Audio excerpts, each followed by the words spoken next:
The commitment that we have to domestic violence and stamping it out is absolutely solid. I wish you well with Sharon in delivering these dresses to the Prime Minister at 10:30. I want to see it all online and live streamed. I think that would be pretty amazing.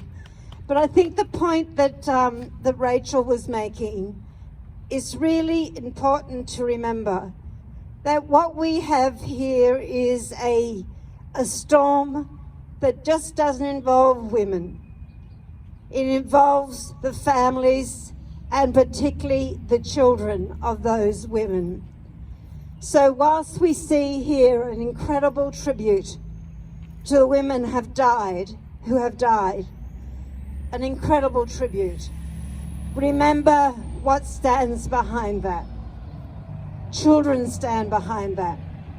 Families stand behind that. Communities stand behind.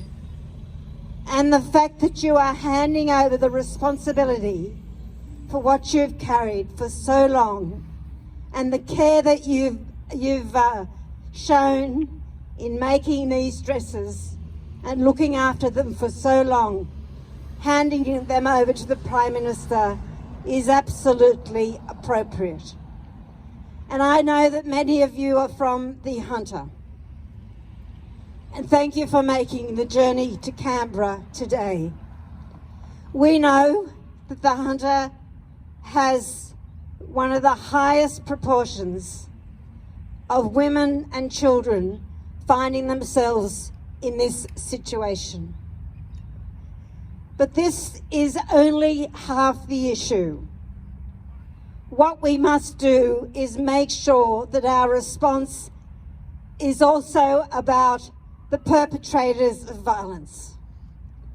Because if we focus on one thing and not the perpetrators, then we are really not going to ever address this issue. Can I just finish up on a couple of points? That we know that First Nations women, and thank you Rachel and Leanne, we know that First Nations women suffer in terms of this horrid scourge on our society in proportions that are out of control. And the thing that moves me, everyone, is not just the women that have died. Of course that moves me. It moves all of us.